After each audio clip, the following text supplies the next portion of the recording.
Okay, so what is joy? A feeling of great pleasure and happiness, a thing that causes joy, success or satisfaction. That is the dictionary definition of joy. And it's really quite interesting because when I read that, I thought it's so much more than that. Is joy the feeling that we all seek in life? Maybe you will remember feelings of joy from childhood or on special occasions. It is a feeling that seems to get further away from us as we seem to grow older, because is it because we have less time to play? Even now, for me, when I watch young children play, it brings joy closer to me because it just gives me a feeling of joy, and that's probably energetically. So you frequency wise, you feel the energy of children. Often we might see the faces of joy, the joy on the faces of spiritual people who seem to have connected to something on a level that can't be seen. Is joy something that we can sense? It can be very hard to describe, though. Often we might see joy in the faces of anyone walking by, and you don't know what the joy is all about. Would you say that joy is a deep sense of happiness and contentment? Is it a love of life in its purest forms? How to define joy? Maybe the first step in defining joy is to explain what joy is not. In my opinion, anyway. Joy is not just a feeling of elation or excitement. I would say that elation is a feeling of high spirits that can be shallow and last for a very short period of time. Elation is the feeling that you get when your favorite song comes onto the radio and you get up to dance. Is that joy? Or is it a feeling that is quite transitory? So the feeling disappears when the song is over and you have to go back to your daily routine. Is joy a feeling that everything in your life is exactly the way you want it at a particular time? We could say that this feeling could be called satisfaction or contentment, which is a great feeling in itself. However, is it joy? Joy is an actual bodily feeling that comes from deep within. It does not depend on your opinion of your life situation. Joy cannot be bought. Many people try to buy joy by purchasing material goods to make themselves feel joy, but that's transitory. So I would like you to articulate,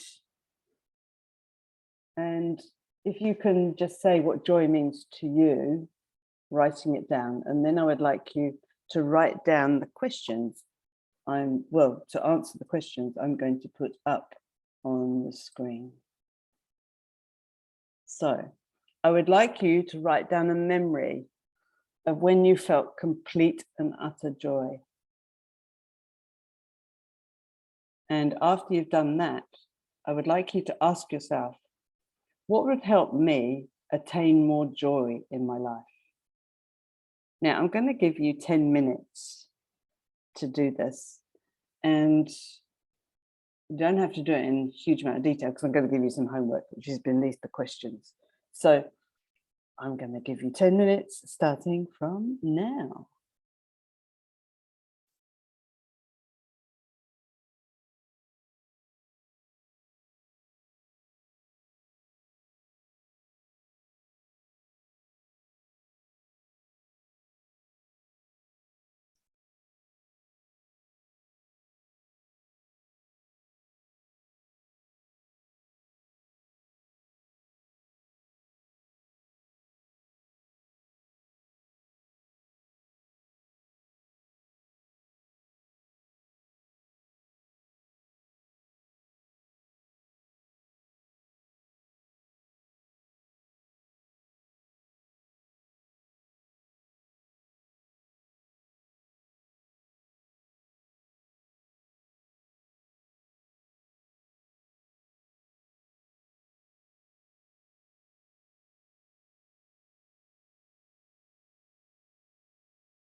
1 minute, ladies.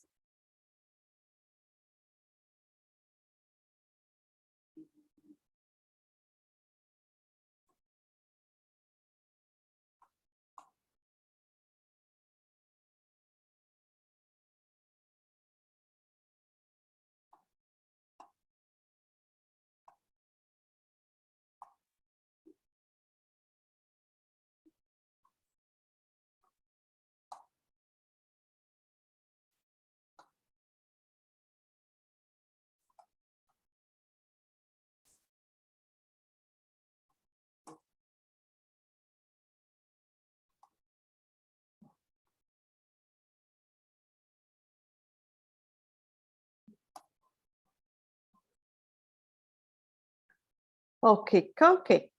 Right. Now, I will just stop sharing so I can see everyone. Awesome. Okay, Koki. Who would like to share a memory of when you felt complete and utter joy? Yep. Awesome, Tracy. I thought about a time I was doing the spiritual sound workshop and getting into this connected heart space where it was a connection to my heart, but then that connection went to source, and it was almost this cathartic joy. It was this started in my heart and then it went through my whole body, and it was just this. It was so joyful. I had tears, but it was joyful tears just of being connected in that power of that moment. And it was a whole body experience. While it started in the heart, I'm just really aware when I thought about that, what was it that I felt and where did I feel it? It became this, it was a whole body energy experience of joy. And for me, I'm just thinking that's important, because often I think of joy is just a heart thing, but it's actually, when I go to that space and how profound that was, it was way bigger than the heart space. And yeah, so that was a memory that came to mind. That's beautiful, Tracy. Wow. What a great experience. Yeah, that's awesome. Thank you for sharing that. Anyone else like to share? Oh, well. Awesome, Annette. The birth of my 4 children, each one of them. Oh, yeah. Yeah. And the day I married my husband. Oh, that's lovely. That's really lovely. Really lovely. Just the day?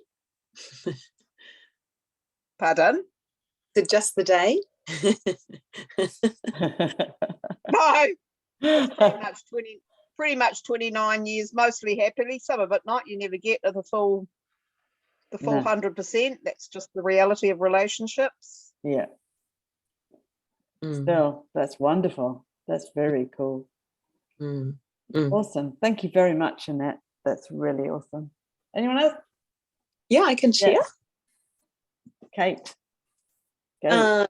Yeah, so I guess it was a feeling. I've been doing gratitudes with my gratitude buddy for 18 months or so now, and I had this feeling when I was towards the end of the 40 days where I was writing my gratitudes to her, and I realized, and I really felt in my body, my heart, and my soul that I was living a life that I'm really proud of, and just that sense of happiness, that sense of joy, and realizing that all the hard work and all of the times that I've been sitting in that place of gratitude and wanting all of these things, and I feel I just had this really a beautiful strong sense just recently of just how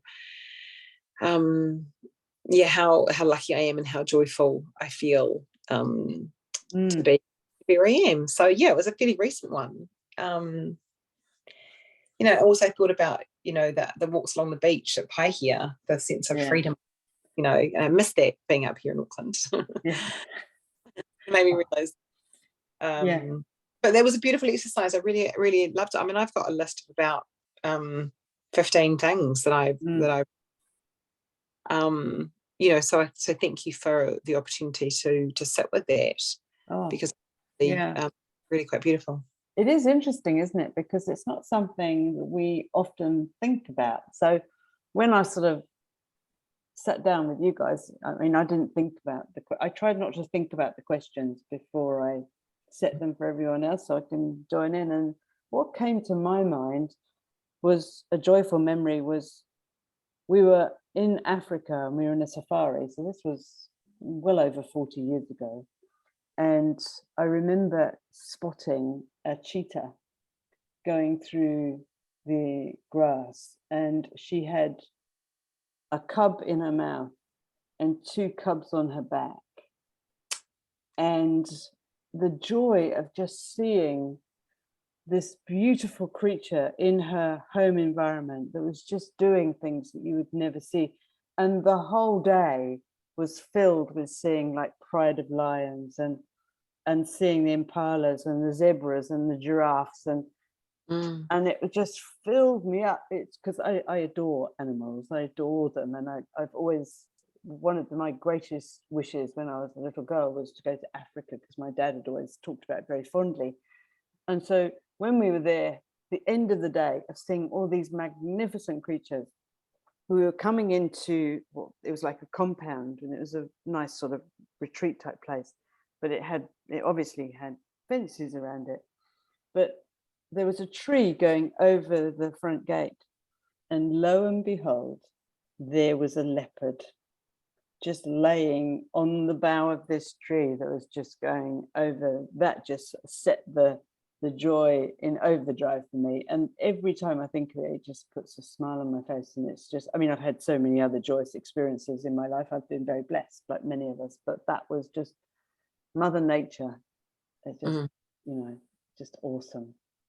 So, okay, Lee, have you got time to share with us a joyous memory, or are you're on mute?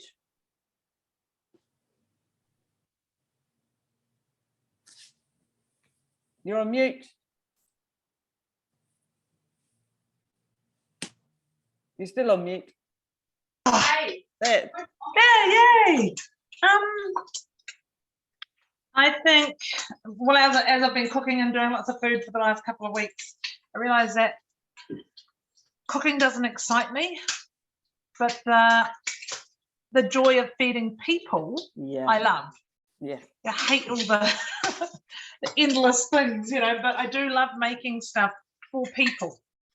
And it's interesting, like my biggest joy is that I managed to give birth to one child and live. And she's been here with me for over a week. We had a quiet time. It's really good. We always talk, and I love it. It fills my tank. And that's awesome. And I think, you know, I'm 43 years married this year, and I realized that with my husband, he's never tried to change me. I'm the same savage he married all those years ago, you know. He thought I'd mellow with age, but that never happened. But I was thinking, to me, of what joy is. To me, I think joy is when, no matter what you're going through, even if it's a bad time and you don't know the reason for it, or things aren't going to plan in your life, and you have an inner peace that you cannot even explain, and a happiness of knowing that it's going to pan out. I think joy, real true joy, comes out of despair and hardship and all those things, because it's when you're in a place where you're comfortable with who you are, and that you know there's a plan for your life going on, you know, that you're going to reach.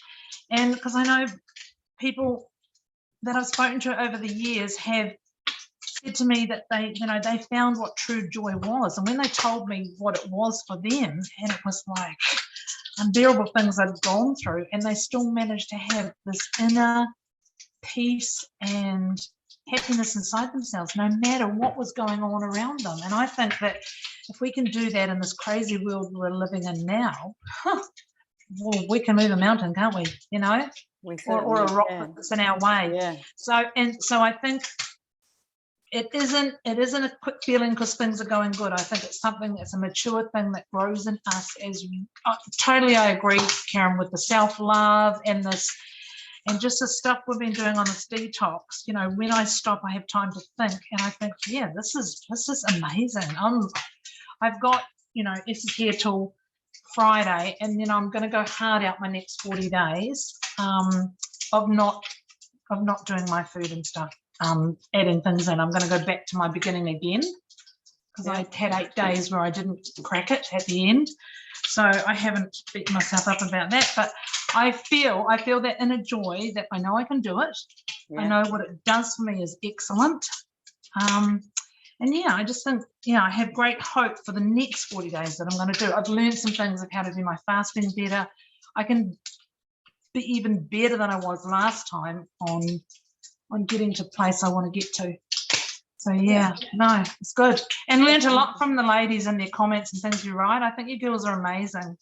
I love it that we're all in different places, and I think it's cool. It is cool. Really like this group of people. Yeah. Yeah, I do too. It's very Yeah, cool. I think We're it's a very really lucky. nice mix of genuine, actually genuine people, which is nice. Yeah, it is. It's really lovely.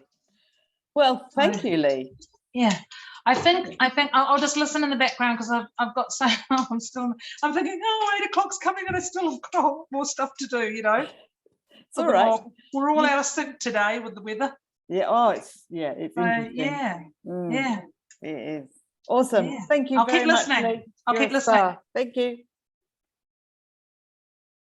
Okie dokie. Right now, has anyone come up with any revelations that they'd like to share about what would help you attain more joy in your life? More sex is on my list.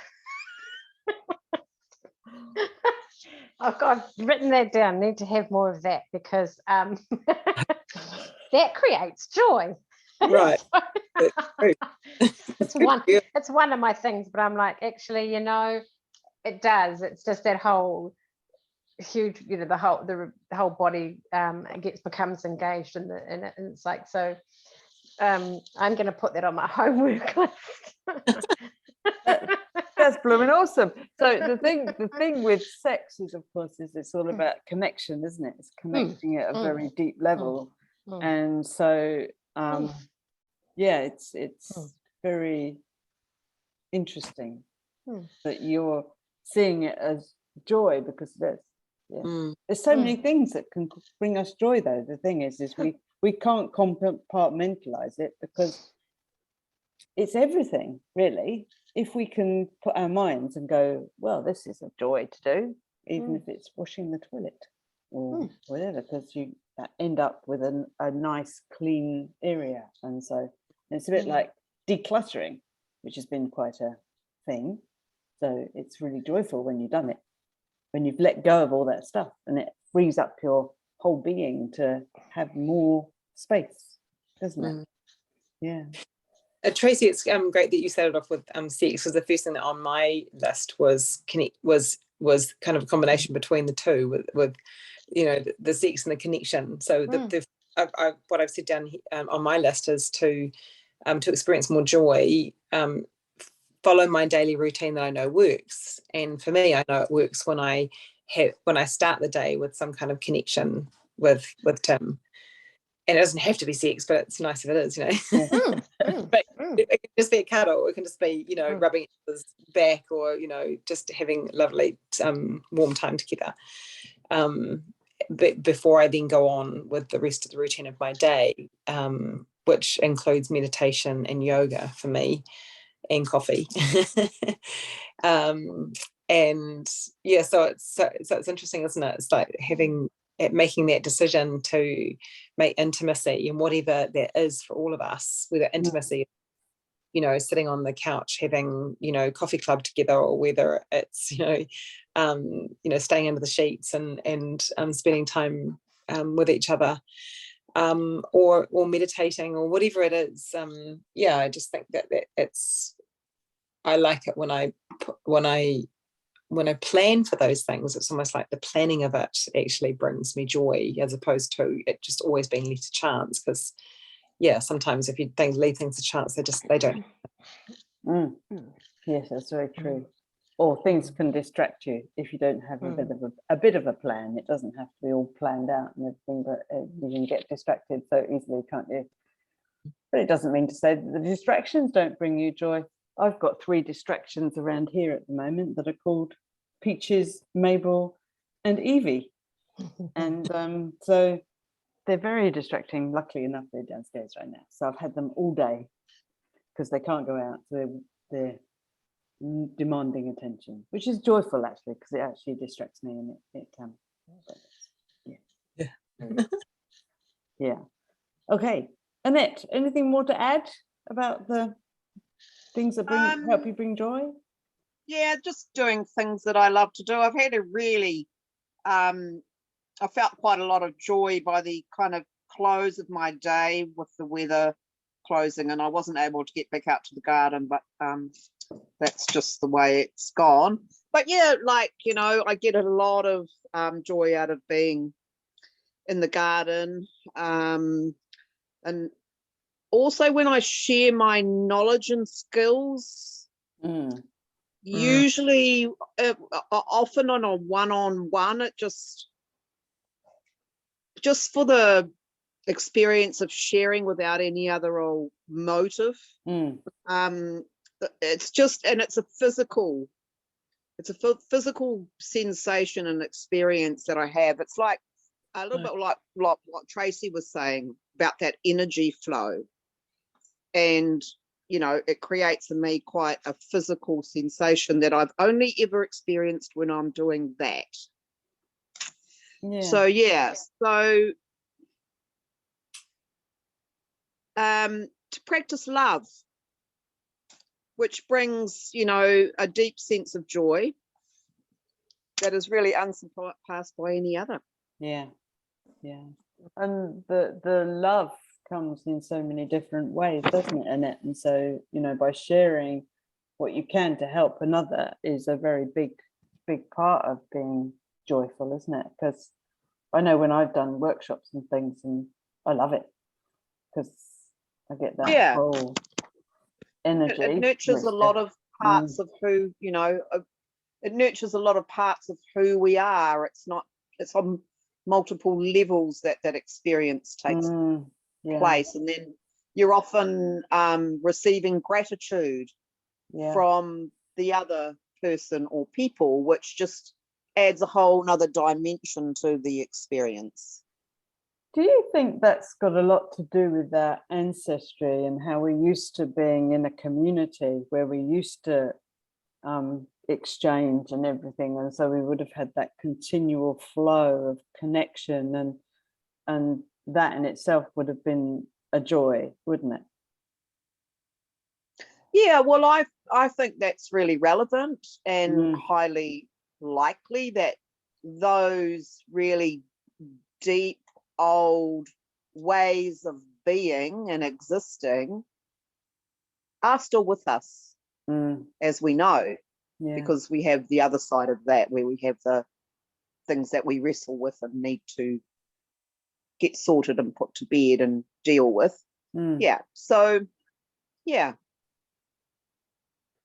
Wow, interesting. It really is when you sort of really look at it. So for your homework, in the next couple of days, I would like you to sit with this question and dive even deeper and see what your soul has to say on the subject. And if you can do at least 30 minutes of writing with this, and just really take the time to find, because you might find some answers that you're not really expecting. And so I'm going to put I'll put the slide I had up earlier, and I'll put it on the group, and so you don't have to write it down, you can just get it from there. And so, right, I think on that joyous note, has anyone got any other questions about anything in the program, in the process, or just any question you'd like to throw to anyone in the group, really?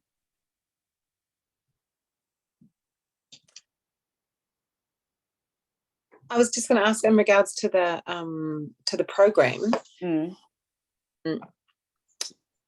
and the idea that we were, in the ideal world, that we were introducing one food. Yeah. How I guess the question is that have people done that? Because when we talked at the beginning, well, how Tracy and me and Karen had introduced wine. That wasn't really. Hey, those confessions weren't supposed to be recorded, but that's all right. But I'm just thinking about Yeah. kind of like where people are at with and what people have noticed. Because I noticed, I have to admit, my other confession is I've introduced probably about 3 different foods: avocado, blueberries, and coconut cream. And I kind of did a bit of an experiment, and it seemed to be the coconut cream that my body didn't like, but it seemed to like the others. And I'm just curious in regards to how quickly is and and how strict do we need to be with the introducing of the I had to food? put the pan outside. Mm-hmm. I think my advice is, I don't think we need to be too hung up about it. But I think if you can test things that you really want to know about. So, for example, if you were thinking of using coconut cream on a daily basis in your life, like you were going to have it with some, in sauces and things like that, then test it on its own if you really want to know. On the other hand, if you're going to eat more or less what we've been eating most of the week, then you don't really need to know, if you see what I mean, because He wants to say hello. You, Well, he was whinging. Oh, Anna, you've got your that's it. Thank you. I think if we can take it, if you really want to know for your health what foods are good for you and which ones aren't, if you're dealing with a health issue, for example, then it's a good idea to do the step by step. If, however, you are feeling really good and you add a small amount of those foods in most of the week, say one a day, of the things you really know that you're going to eat, and then check, and then start with having a glass of wine maybe once a week, but no more. Because if we do more than once in a row, so like 2 days in a row of having vino collapso, for example, that can set us up to start craving. So if we have one day, it's very unlikely it'll set up those craving centers. But if we have more days in a row, then we're going to likely go back into bad habits. Does that make sense? Because the reason I set out the food one by one was because the second food, as you know, is coconut. And that's the reason it's in there, is because 50% of my clients have come up with a problem with coconut in one way, shape, or form. And the reason I believe is most of us haven't evolved with coconut. Any of us blue-eyed, green-eyed, hazel-eyed type come from cold climes, ancestral-wise. And so consequently, we have not evolved with coconut, bananas, and pineapples. So our bodies are very likely to reject them if we know what to look for. And that's why the scales are so valuable at this time, because you've been so good for this length of time, you won't have any inflammatory processes going on, so you won't overreact to things. So that's the rationale by doing what I suggested. But life is always slightly different, like birthdays and high days, holidays, and celebrations and things. And do not forget, though, charcoal is a really useful tool. when we've eaten something or drunk something that is not on the list, or you think, oh no, I think I shouldn't have done that, take 2 charcoal capsules as soon as you possibly can, either with that food or just after. And if you have any milk thistle and you've been drinking wine, take some milk thistle too. So it really does help support your body. So there's always ways around things, isn't there? And that's the thing. So, but it's good to know if coconut's good for you or not. Unfortunately, it's not good for me. So. Okay. Just like almonds. But we're all different. That's the good thing about it. Thank goodness. So we'll never run out of food, really, because everyone likes different things and everyone's bodies like different things. So.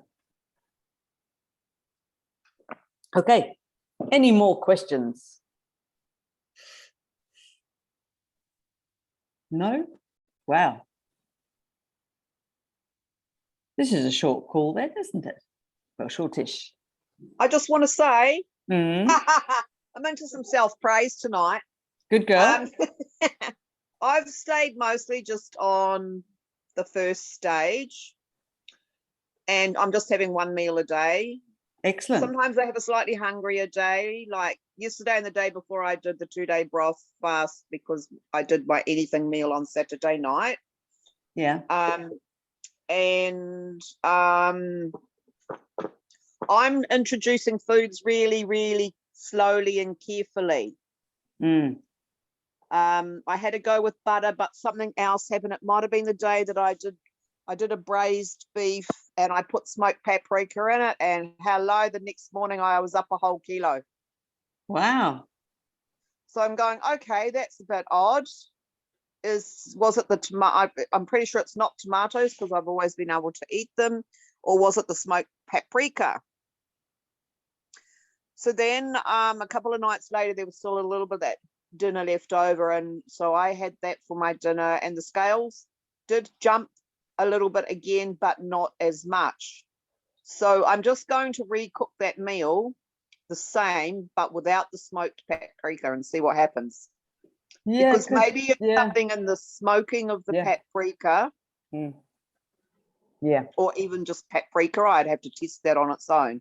So because I've never done this process particularly well in the past, except perhaps for the first 2 or 3 times I have done fast track, because normally by the time I get to the end of the program, I'm so bloody hungry.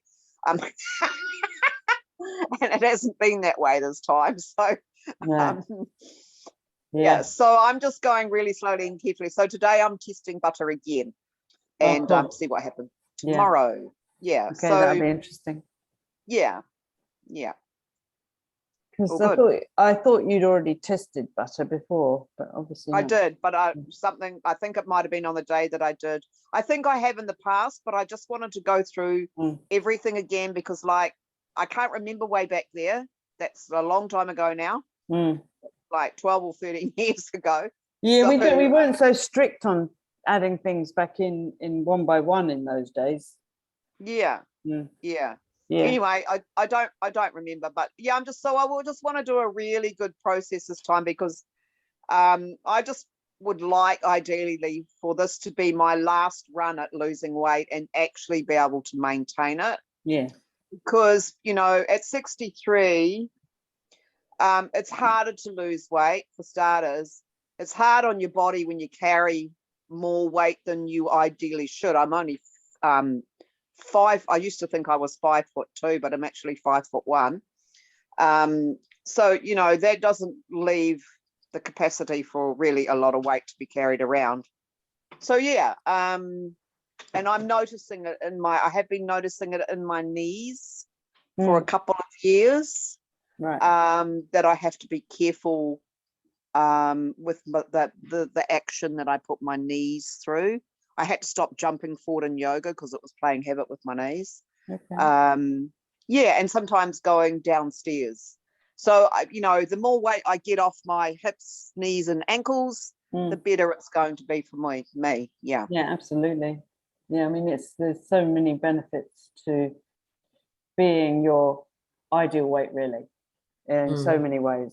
And so, yeah, the thing is I think we've all been so busy in a rush to do everything that really this is, I mean, I put it on a 40-day program to start with, just simply because of my old time frame.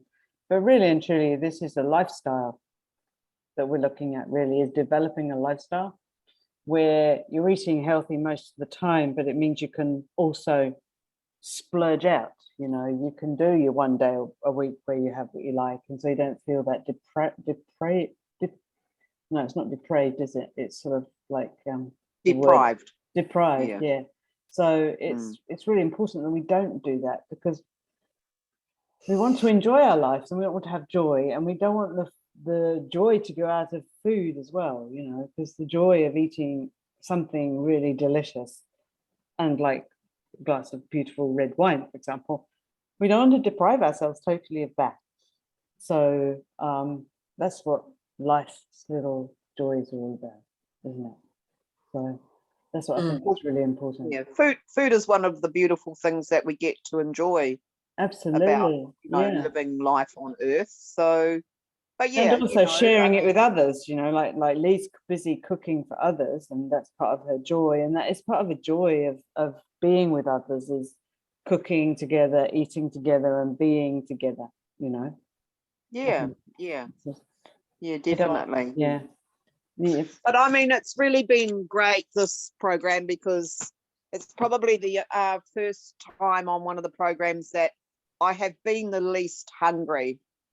Good. You know, I just and I'm not actually the whole of, you know, I was obsessing about food. Like, it constantly filled my mind. What was I going to eat, and what was I going to eat next? And now it's just like I forget to eat, and I forget. You know, like I'll get to 3 o'clock in the afternoon and I'll go, oh, I better go and have a broth or something, or you know, put something in there. Yeah, so I'll put this out to everyone, and everyone can sort of maybe agree or disagree. Do you think, because we as human beings are changing our frequencies, are we just less hungry? Do we need less physical food? Yes, I think in general humans need less physical food, apart from those who are starving. Because in the Western world, I think you know, it brings so much pleasure in life, doesn't it? Food, it can.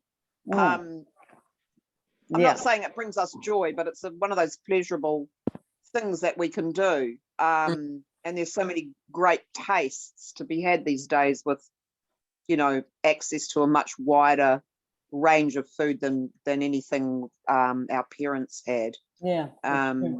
So I think, you know, there's danger in that also, that leads to overindulgence.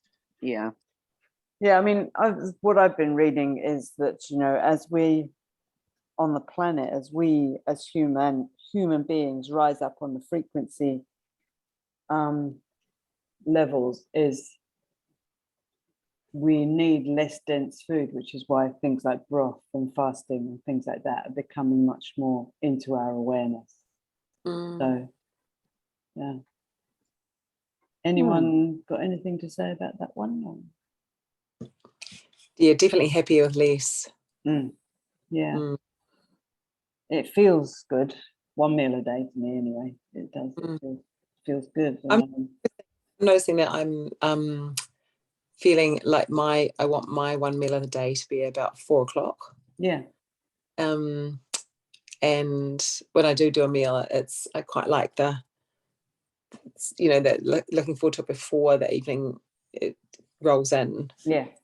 Feeling like I'm getting more of the evening back, because I'm not then spending time in the kitchen or cleaning up or what have you. So just noticing that. But yeah, definitely noticing I'm happier with less. It's been a big transformation. Okay, that's awesome. What about you? You were gonna say something? I think that as in terms of the energy and the vibration on the planet, and how does that impact our bodies, I think that it definitely it will change the vibration of how much food we need, but also I think the types of food that we'll want to consume as well, in terms of the quality of the food versus it being full of shit, additives and all the not good stuff. I think people will go back to eating more whole food, Real food. pure food. Yeah, real food. Yeah. And Yeah. and I think that if that as the light quotient rises on the earth, and therefore the light quotient in our physical structure, that light in itself is a sustaining force, and so therefore what we need to use to sustain us becomes less. Yeah, it's quite an interesting concept. We could probably talk for hours on this one, but it's makes your brain go round a bit, doesn't it? And just with what Kate said, about the not having so much time in the evening with food cooking, and it's same here. And we've actually found it's been great. We were discussing that last week about how cool is that we've got so much space. Yeah. It creates space. It to not does. be doing all that. Yeah, it's Yeah. great. Yeah.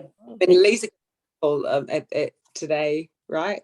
Lee, I'm not hear us, but you're busy. She's busy in the kitchen, preparing, cooking, serving, cleaning up, doing dishes, and I threw some chicken nibbles in the oven at about 4 o'clock, and that was that. You know what? I just said to my daughter then, all I've been doing for the last week and a half is just cooking mountains and mountains of food, but really good quality food, not fresh, real food. They've been loving it, and it's been cold. But I adore having my daughter here. We have the best time, but man, am I going to not be cooking, just bone brothing and next week I'll be like, yes. Yes. Yeah. Really is awesome. And time for more joy in other areas. Like I've been early and reading my book, or spending quality time with Tim, or going for an extra long walk with Gracie, or just doing other things that bring me joy as opposed to all that food preparation. So, but well done. And to attain joy, it doesn't need to cost anything. No. It's something that you can, like you say, Kate, walking on the beach with Gracie, there's that joy, and it costs nothing. Yeah. But we live in this world where everything's ruled by cost and look, and I just like, it's keep it simple, stupid. It's getting back to that base stuff. I think the stress levels go down and down and down through it being so much less. But then my love language is always it's acts of service and giving. So of course, doing all this, giving these kids good food and all that makes me very happy. Yeah. My feet are over it, but the food's getting ready to be served now. Well, enjoy your dinner. Thank you. That's lovely. I've enjoyed this. Are we going to keep doing this each week? Yeah. Yay. As long as people turn up, we will. Yeah. All right, girls. Lovely to Awesome. see you. Au revoir, everyone. Bye. Thank you. Good night. Bye. Good night. Are you off? I'm trying to get off. Well done, Karen. Great. Thank you.